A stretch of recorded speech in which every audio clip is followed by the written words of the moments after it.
Hello friends, उम्मीद है आप सब ठीक होंगे। आज की इस वीडियो में हम बहुत ही इंपॉर्टेंट टॉपिक पे बात करने जा रहे हैं, स्पेशली उन डायबिटिक पेशेंट्स के लिए जो इंसुलिन पे हैं। आज हम बात करेंगे कि डायबिटीज़ के पेशेंट्स को अपना मील कैसे प्लान करना चाहिए, किस किस टाइम में लेना चाहिए और कितनी फ्रीक्वेंटली लेना चाहिए। तो चलिए इस वीडियो को शुरू करते हैं। देखिए दोस्तों, यूजली हमारे 3 मेजर मील्स होते हैं। 3 मेजर मील्स यानी कि ब्रेकफास्ट, लंच और डिनर, ये 3 हमारे मेजर मील्स हैं।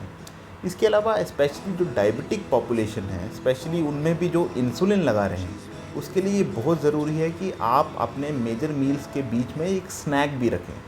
अब आप पूछेंगे कि स्नैक क्या है।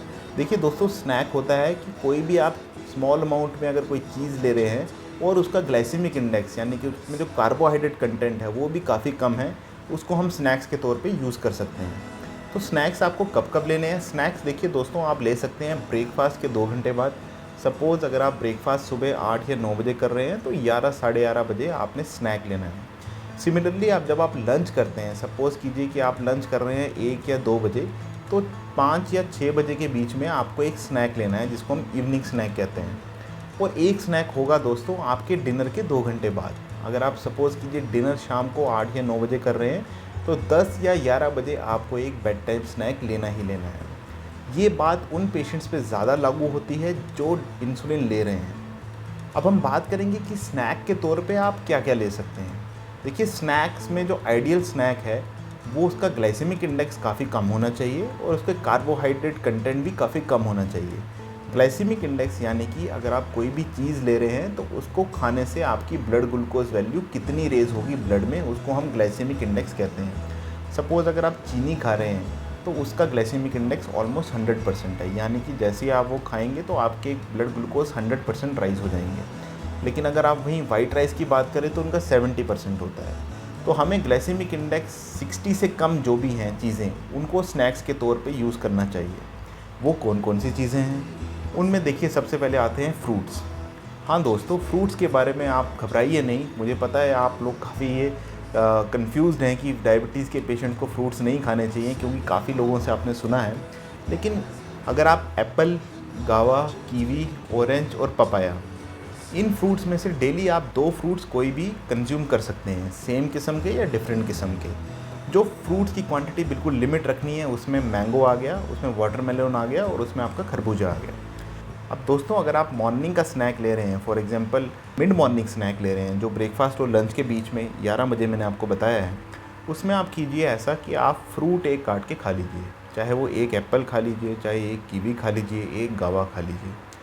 इसके अलावा स्नैक में आप भुने हुए चने ले सकते हैं, आधा ग्लास दूध ले सकते हैं मलाई निकाल के। अगर आप नॉनवेज खाते हैं तो 1 या 2 एग वाइट खा सकते हैं। चाय भी पी सकते हैं, थोड़ी सी चीनी डाल के या शुगर फ्री डाल के। चाय के बारे में भी काफ़ी मिसकंसेप्शन होता है लोगों का कि चाय डॉक्टर साहब हमें नहीं पीनी चाहिए क्योंकि हमें डायबिटीज़ है। चाय में 1 कप चाय में अप्रॉक्सीमेटली 50 किलो कैलोरीज होती है। अगर आप 1 कप चाय लेंगे और उसमें थोड़ी सी चीनी डालेंगे तो उससे आपकी ग्लाइसेमिक वैल्यू ज़्यादा ऑल्टर नहीं होंगी और शुगर भी रेज़ नहीं होंगे। तो इसलिए 1 कप चाय आप स्नैक के तौर पे मिड मॉर्निंग में ले सकते हैं। पर इसमें दोस्तों सबसे इम्पॉर्टेंट चीज़ यही है कि आपको चाय के साथ कोई भी बेकरी वाली चीज़ जो है वो कंज्यूम नहीं करनी है। अगर आप वो कंज्यूम करेंगे तो आपके शुगर लेवल काफ़ी हाई हो जाएंगे और आपके शुगर डिरेंज होने के कारण डायबिटीज़ वर्स हो जाएगी। तो इसलिए चाय के साथ बिस्कुट, मट्ठी, रस एट्सेट्रा इन चीज़ों का सेवन ना कीजिए। खाली चाय लीजिए या एक फ्रूट काट के खा लीजिए या दूध का एक गिलास ले सकते हैं, भुने हुए चने ले सकते हैं या एक वाइट खा सकते हैं। सिमिलरली लंच और डिनर के बीच में जो इवनिंग स्नैक है उसमें भी आप इन्हीं सब चीज़ों में से कोई भी चीज़ ले सकते हैं। और जब आप बेड टाइम स्नैक लेंगे यानी कि रात को खाने के 2 घंटे बाद, उस टाइम पे भी आप 1 या आधा ग्लास दूध मलाई निकाल के प्रेफरेबली गाय का पी के सो सकते हैं। इसी को हम डायबिटीज़ पेशेंट में 3+3 मील पैटर्न कहते हैं, यानी कि आपके 3 मेजर मील्स हो गए और 3 माइनर मील्स हो गए स्नैक्स के तौर पे। ये 3+3 पैटर्न जो है यही प्रेग्नेंट फीमेल्स में जिनको इंसुलिन चल रही है काफ़ी इंपॉर्टेंट हो जाता है, बिकॉज प्रेग्नेंट फीमेल्स में तो और भी ज़्यादा रिस्क रहता है शुगर फ्लक्चुएशंस का। तो दोस्तों, इन सब स्नैक्स को लेने से आप में ये रहेगा कि आपकी शुगर्स लेवल वाइडली फ्लक्चुएट नहीं करेंगे। अक्सर पेशेंट्स जो डायबिटीज़ के होते हैं, जो इंसुलिन ले रहे होते हैं, उनमें एक कंप्लेन रहती है कि हमारी शुगर वैल्यूज़ काफ़ी फ्लक्चुएट करते हैं, कभी वो लो हो जाता है, कभी हाई हो जाता है। तो उसका एक कारण ये भी है कि वो स्नैक्स वगैरह बिल्कुल नहीं लेते हैं, वो खाली मेजर मील्स लेते हैं। सपोज़ वो ब्रेकफास्ट के बाद डायरेक्ट लंच करेंगे, लंच के बाद डिनर करेंगे और डिनर खा के सो जाएंगे। ऐसा दोस्तों बिल्कुल नहीं करना है। उसका रीज़न मैं आपको बता दूं कि जो रेगुलर इंसुलिन है, जो डायबिटीज़ के पेशेंट स्पेशली जिनका अनकंट्रोल्ड शुगर्स है, वो काफ़ी लोग रेगुलर और एक लॉन्ग एक्टिंग इंसुलिन लेंटस या ग्लार्जिन ले रहे होते हैं। तो रेगुलर इंसुलिन का जो एक्शन है दोस्तों, वो आधे घंटे बाद शुरू होता है और 2 से 4 घंटे बाद उसका एक्शन ख़त्म हो जाता है। तो अगर आप इंसुलिन लगा रहे हैं सुबह ब्रेकफास्ट से आधा घंटा पहले, तो उसका असर अपने पीक पे होता है 2 घंटे बाद। तो अगर आप पीक एक्शन पे कुछ स्नैक वगैरह नहीं लेंगे तो उस टाइम आपकी शुगर वैल्यू लो होने का काफ़ी रिस्क रहेगा आपको।